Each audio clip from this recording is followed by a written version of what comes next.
بله تماشاوان بريز لسر مجارة رواندنا زاروكان يا بردوام جعالية تبقر جواني شورشگر يا فاشيست يا بسر پککی و هر وها ندیار کرنا چارنویسا هر سه پیامنیرن آزادی روجاوای کردستانی آرکو ریواز نیوز وان هر دو بابتان گل میوانی خو بريز مصطفى جمعه اندامی پول بیروی پارتی دموکرات کردستان سوریا گوتو بیج دکم خیراتنا تدکم بريز مصطفى امیج دیارده بنچاف کرنا زاروکان لشکر کرنا وان جعالیه چه پیاده به چه پککی به چه تبقر فاشیست یا جوانی شورشگر به زیده بونا آستا بنچاف کرون لشکر کرنا زاروکین بچوک دوی دما داوی ده جوالی جوانی شورشگر چش رو وچیره تکرن؟ رزو سلاف بو تماشاوان آرکه براستی يعني مخابن مرود بيجي همو وك هبن چه پیاده به چه قصد به چه پککه هر او ربازه او نهج چوتی غلاطه ایدئولوژیا کی کو دخوازن سر گل کرد بمشینن بیتری 40 ساله وان و جی خوان نگر تروجک تنهجی ناب کرده دا هر بوه غلاطی تا روجی ایرو بردوام دکن يعني رمضان زاروكان يعني وانا جبو لشكريان ناچار ببن اواد وجن اوان پرورده دكن زابچه دكن تالي او بخوا يعني اسكار بيجم يعني تجاوز ركفتن كوان بخوكريه بشب يكتيا اوروبا را شبه بيمانا را انه زاروكي جيري 18 سالي نابن لشكريا ناتشار وانا يعني اشي خجوان ناينن ل تدي يعني بتشر رنجي تشير يعني روج وروج دبينن لكوبانية العفرينية الشهباية القابيشوية الهر دبركي كردي وزاروك كرد جيري حجدان يعني رجالا 8 10 سالة 12 سالة درابين يعني أرمان جي باوري من هناكي يعني جواكا كردي سرجيجية تدا شبكن يعني وك ريبازكي الجموان كو نهلر حتي وباشيل ناب كردا شبه هاد بسر جيجي بسر ايشي به ناب كردا ده و ترسكي يعني بخلق الناب كردا ده انه او ناب تاني خواهنا تشتي او لكن او ادرسا او اجبو خدماتا ملتي كردكنا يعني قشي الراسة يعني مثلا هاني ادبن يعني بس يعني قال كرد خورتين كرد جبوكو بين اشادن او خورتانا جبو برفنجتر يعني مثلا كنت بواري ابو ريبا قريدي شو وضعك قلك خرابي قلك الناشريني نخوش الرجاوي كردستاني هيا براستي او نو سبب بينا او دهلن اب وضع تيك بتشي بخازن اب وضع نسر راس به جبركو يعني برجواندي وان جريدايا هر بردوامية شهر وكريزين كو هرتم دبزنا ملتي كردا بمينه السروي خدي دبن بيوينا باورم يعني هكو هناك سلامتي وضع كردي ذا شباب دورة وان قلك قرص كافي وكاس نما الوقت برسي فأذن يعني او ناخوا بالي تبحث سياسة وكريار وبن بيكرين بيد لروجاوي كردستاني بجشتي كر شخوا ام بيجن بنشاف كرنا زارو كانت تشتكينويا اف دي ار داج كيفن فيا يعني 20 سالين درباسوي ده زاروك تين رواندن بالصدان زاروك حتى هاتنا بنشاف كرن رواندن بيسروشونن مالباتن وان ببردوامي دخوازا بقراندنا زاروكن خدكن ليه تبايا هولين وان بيسودن تبحثا ريكفتنا مظلوم عبد اللي قال لنا تو اني قرتي كر اوجي خوش بوي قد غكرنا في دياردي وبنشاف كرنا زاروكا يعني جبرتش مظلوم عبد بابندي بفي ريكفتني النكر واف امبيجن سينورك جفي كريار يردانني ما موسى يعني مظلوم عبد تالي اندامكي باكاكيا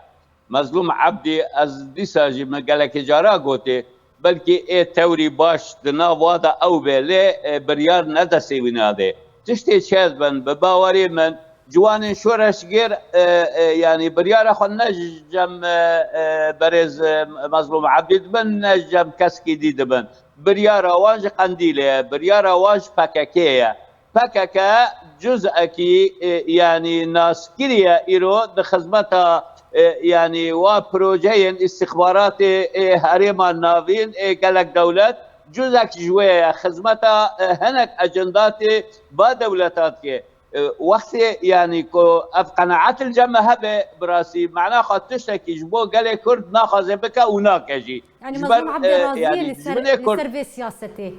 رازي لسر بنشافكرون لشكر كرنا زاروكان بله بريز بله اشخانا ادبيم يعني اما سلانا قشد هبدقري داينا يعني رمادنا زاروكان بارشاك جوه سياستا شوكي غلطي كو بحق ملتي كردكن آلی کی با هر دبه وقت مگوت راحتی دبه ناف جماعه کردی دا چه نبه کورت کرد به بله برز شخوا ام بحثا سیاستا کون حال روجاوای کردستان تیم شاندن جالی پک کی وباسکن به سروچپ پیاده بیان جی جوان شورشگر به اگر شخوا نبتنی زاروکتین آرمانچکرین سیاست مدار چالکوان روشنبیر راگهانکار تینا آرمانچکرین گلک جوان بدهان سیاست مدار و روشنبیر و چالکوان و راگهانکار هاتنا بنچافکرین بسروشونن هری داویش خود دست به هلمتا بنچافکرنا راگهانکاران کرد هر سی پیامنیرین آرکی و ریباز نیوز هاتن بنچافکرن ابنیزی ماهونی وکیان جی زیده تر چه بویه حتی ها چاران ویسا وان ندیاره رجدبونا پیاده لسر ندیار کرنا چاران ویسا وان چیه؟ ارمان جی چیه؟ نه يعني جماعت رنگك ج ديكتاتوريات الروجاوي كردستان دبشينن خپابندي كو يعني وكسك جواب بپرسك كو مسيري وان بوچ نلهي في مسألة سكنينه جوارا نخ مسألة واجب بينايشه وجه نادم في مسألة او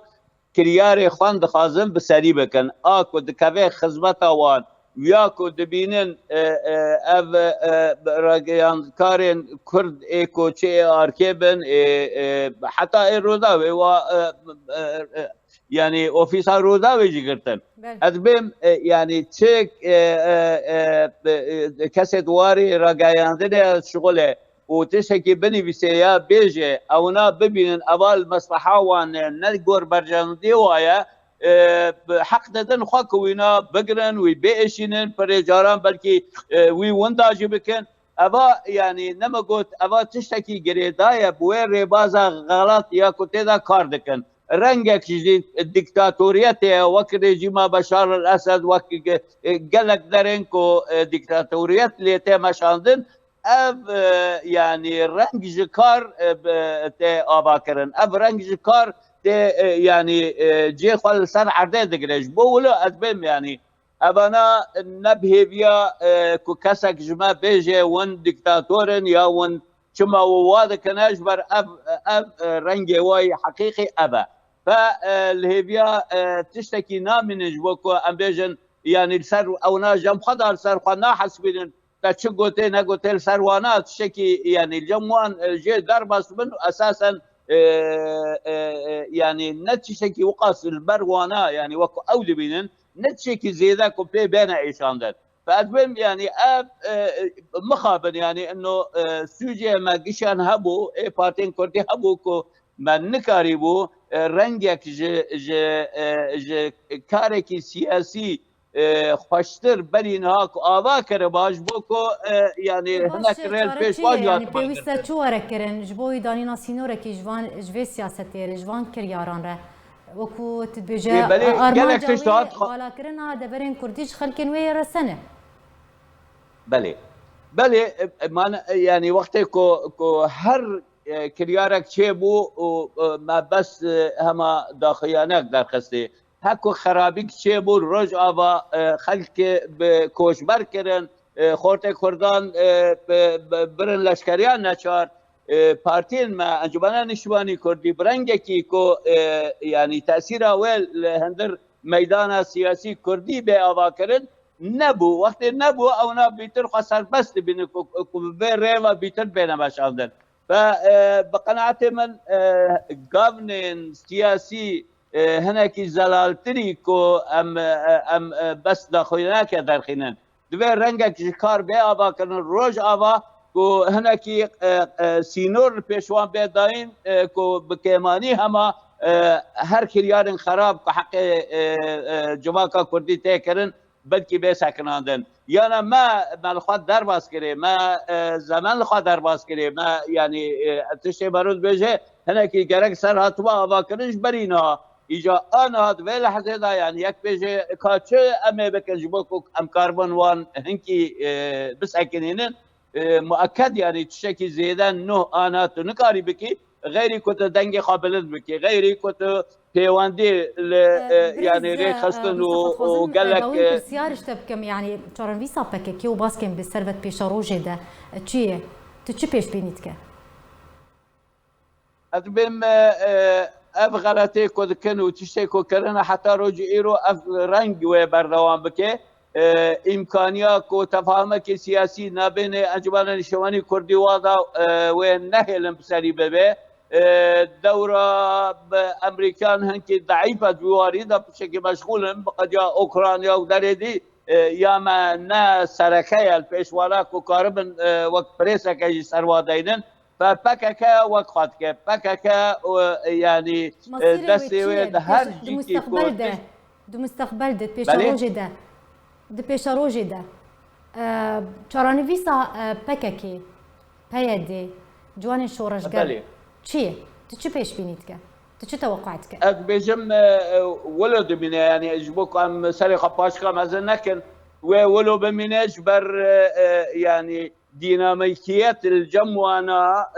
خورتري بارتين مدينه سياسيه ذكرن سبب بشن شامه امام ناشن شامه قارن سبب حتى بشن تركي ما يعني النظام يعني اسلوبك الجموانا جيرن دوی واریدا دکارن لکه داره به خبخار بینن و باتنا سویتنا اروپا تنا دران اما هنكي قلسيتي هي السياسات بي يعني جاليه انجمن بش بارتي ديبل اي وانا شالاكيا وان واوان خورتي ما يكجبو ولوجي ادوين زوزو داويه وان نايه وكاربن شخر ريا باكن بله زور سپاس جبوی اندام پولیتبیرو پارتی دموکرات کردستان سوریه برز مصطفی جمعه ایروت میوانی ما زور سپاس لسر اخفتن انت